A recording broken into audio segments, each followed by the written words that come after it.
You're trying to build more muscle, and you watch one guru who tells you to train with full range of motion. Then you watch another who says lengthened partials are the optimal way to grow, and another that says one set to failure is all you need. At this point, you don't know whether you should go to the gym and train or just sit at home on the couch, because anything more than 2 days per week of training is overtraining, bro.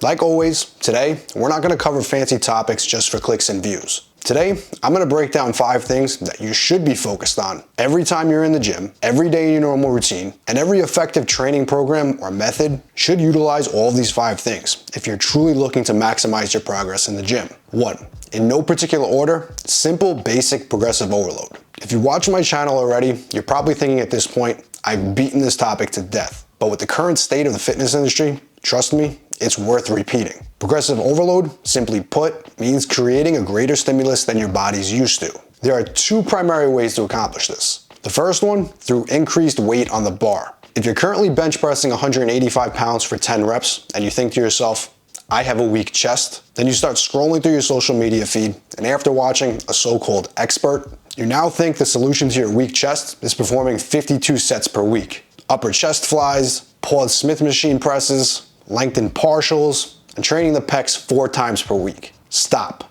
You're simply just avoiding the most basic and simple method to grow a bigger chest. Instead of doing 1,000 exercises, which I promise you won't fix the problem, the quickest way to grow a massive chest, get that bench press from 185 pounds for 10 reps to 225 pounds for 10 reps, and up to 315 for 10 reps. I'm not saying you have to hit a specific strength standard, but a bodybuilder who's benching 3 plates for clean reps, he's always going to have a much bigger chest than the bodybuilder who can only bench press 185 pounds for clean reps. Period. I don't care if one does 6 sets per week and the other does 52 sets per week. The one that focuses on progressive overload over time, he's the one that will have more muscle mass. Now, adding more weight to the bar isn't the only method for more muscle growth. Progressive overload can be done in the form of increasing reps. If you're one of those guys that just doesn't like to lift heavy, simply aiming to increase the amount of reps with the same weight on the bar is a viable option as well. If we take that same guy bench pressing 185 pounds for 10 repetitions, if we focus on now aiming to hit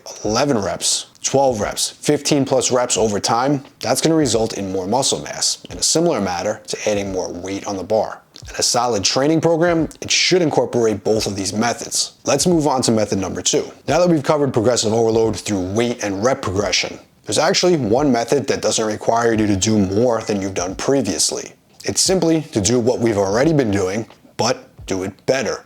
If you've been hammering away on, let's say, barbell rows, and you've been doing 135 pounds for 10 repetitions and worked all the way up to 225 pounds for 10 repetitions, your back has gotten much bigger. Everything's going well, but now you just don't seem to have that same progression left in you. It's almost as if you've hit a wall in terms of the progression you can make. And generally, over time, when you keep banging your head against the wall, it's common to start seeing slight variations in your technique. Maybe now you're using a bit more momentum, maybe you're jerking the weight and you're using more assistance muscles, or maybe you're just not getting that same range of motion as you were with a lighter weight. What we do in that case is, instead of chasing more weight or more reps now let's focus on making sure we're getting that full stretch at the bottom. Let's focus on making sure we're getting that full contraction at the top. We can slow down the negative, and all that without altering the weight. We now took that same 225 pounds that we were once just throwing around, and now we're doing very strict reps. That's a form of progressive overload in and of itself, and it's one that should not be overlooked. On to number 3,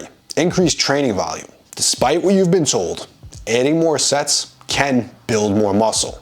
However, it's not as simple as more sets equals more muscle, as you only have so much recovery ability. But if right now, let's say you're performing 10 sets of muscle group per week, if you do nothing else but perform 12 sets for that same muscle group per week, that extra 2 sets is a greater stimulus. You just need to make sure that you're still training within your recovery ability. Now, we can get into a huge debate on the topic of volume, and that really is a topic for a whole nother video itself. But you need to understand that increased volume is a viable option for increasing training stimulus. You don't want to train beyond your recovery ability, but if you're not growing and you're not exceeding your recovery ability, additional sets might actually be the very thing you need to grow. Number 4, increased rest. Let's take a break from training for a minute. Muscle doesn't grow in the gym. Muscle grows when you recover. So let's talk about the other part of the equation. When you train, you build up fatigue. You're actually getting weaker. You're actually getting smaller when you train.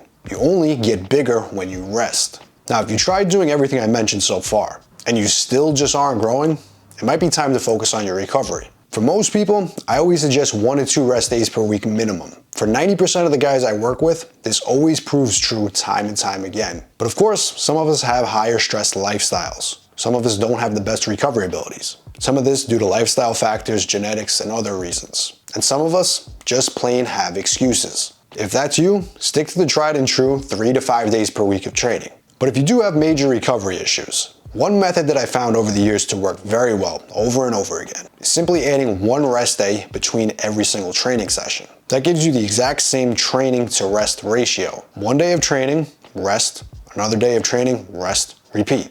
I've almost never run into recovery issues using this split with anybody, no matter how poor their recovery ability is. And if you think you need more recovery time, give this setup a try and let me know how it works. Finally, tip number 5, last but not least, eat more food. It might sound simple and you're thinking, yeah, that's not really that important. But the fact is, most people vastly underestimate the amount of food you really need to consume if you want to grow. If your body fat's already high and you want to build more muscle, don't go ahead and start bulking. Diet first, get lean. But if you're a skinny guy, or you have a lean muscular build, let's say maybe you're 175 to 185 pounds, and you're trying to become a 200 plus pound bodybuilder, you're not going to get there by main gaining. To add 20 to 30 pounds of muscle tissue, that's going to take years and years of hard training. But what it's also going to take is a large calorie surplus over time. It's not uncommon for lean guys to need 3,000 to 4,000 plus calories to gain 20 plus pounds. Now, I'm going to say lean again, because all the skinny fat guys are going to come out of the woodwork and say,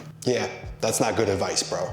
But remember, nobody got big by eating small, and nobody builds massive amounts of muscle while carrying excess body fat. So get lean and then progressively push up your calories. In addition, progressively push your weights up in the gym. Progressively add more reps. Progressively increase your training technique. See how they all go together? Now you have the complete recipe for muscle growth. Get to the gym and start practicing this now. And if you want the exact training programs that I personally recommend to build more muscle using proven old school bodybuilding methods, all my old school mass gain programs are down below. And as always, if you want to see more of the best original bodybuilding content just like this, make sure to hit subscribe.